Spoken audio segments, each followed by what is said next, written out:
Long ago, in the before time, called an age of legends, a golden age by some, the gods walked in Midgard among us, and so too were there gods among men, great giants and sorcerers and men of renown. But a great cataclysm destroyed that world, and humanity slowly forgot all that they had strove so hard to teach us. Now Garm howls loud before Nipalir. The fetters will burst, and the wolf run free. Much do I know, and more can see, of the fate of the gods, the mighty in fight. Brothers shall fight and fell each other, and sisters' sons shall kinship stain. Hard is it on earth, with mighty whoredom, axe time, sword time, shields are sundered, wind time, wolf time, ere the world falls, nor ever shall men each other spare. Today, I want to talk about Ragnarok. This is a video I've been wanting to talk about for a while now. It's been on my to-do list, but I figured, for no reason or reasons in particular, that now was as good a time as any to discuss the topic of the Norse pagan apocalypse. Or is it?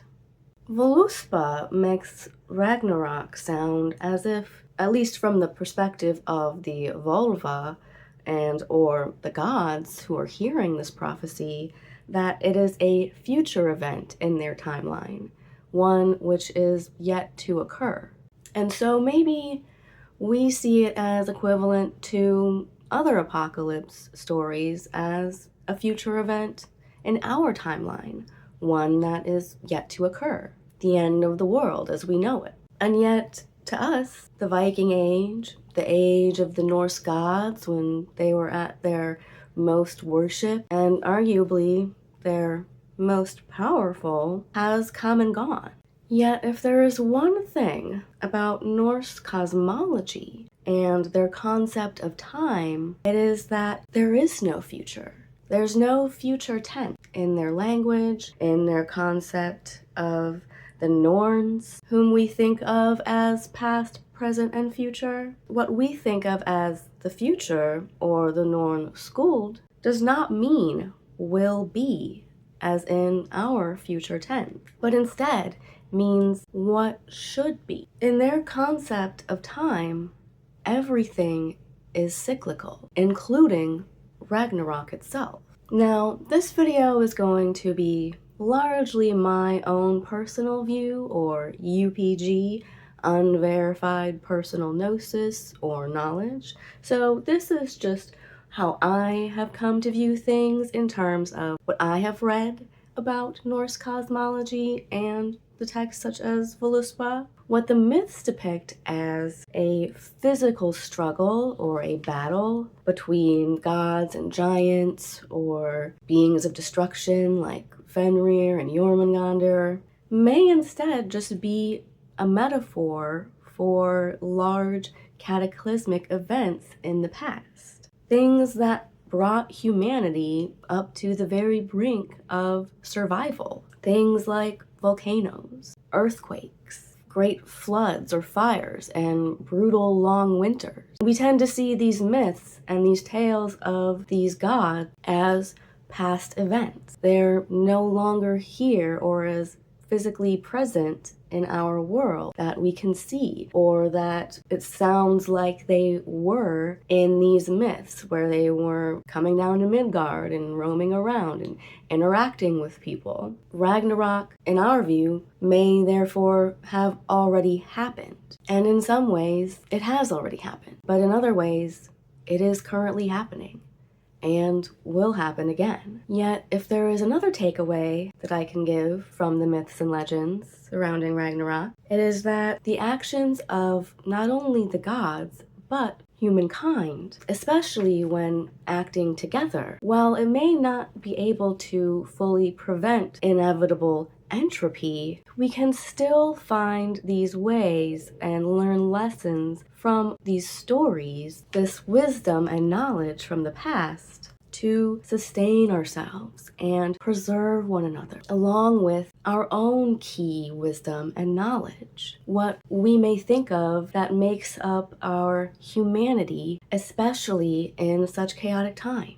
The way I see it, Ragnarok, or Götterdämmerung, the twilight of the gods, as Wagner called it, means not the permanent death of the gods as we know it, but rather, as he said, a twilight of the gods. The sun may have set on an age when they were at the height of their power and influence as we see it. After the Ragnarok spoken of in Voluspa, it's not like they died. Energy, metaphysical energy and matter, as we know scientifically, cannot be created nor destroyed. But this twilight, I see it, was a period of slumber, or period where, after fighting off the worst of Ragnarok, a lot of their energy and power and influence was expended. They were able to stave off the worst of the destruction of Midgard and preserve what they could of humankind so that we could still be here today. But for ages now,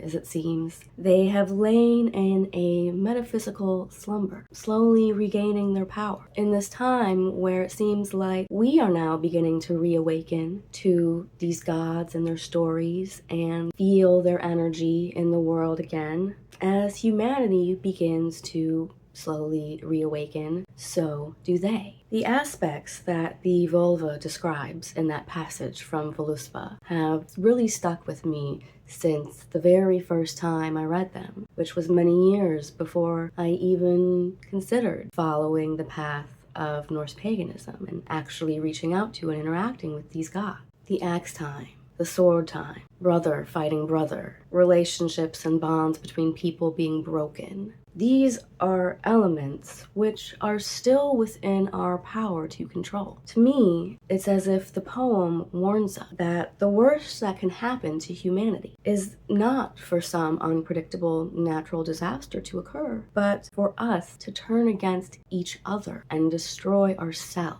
Abandoning things like these principles of wisdom, honor, caution, kinship, empathy, and understanding. Only by holding tight to what makes us human can we save ourselves from another descent into destruction and chaos, another Ragnarok. So I hope that this video was insightful for you all, at least in terms of what I consider Ragnarok to be or how I view it, and helps you to maybe understand some of these mythologies where it seems that these gods were defeated, that they're dead and gone, and yet, as practicing Norse pagans, we know that we are still feeling and experiencing these energies as these distinct beings. So when you ask yourselves, how is that possible? I say it's because even under the Norse worldview and how they viewed time, it's all cyclical. I'm gonna leave this one there, and until next time, stay classy, pagans.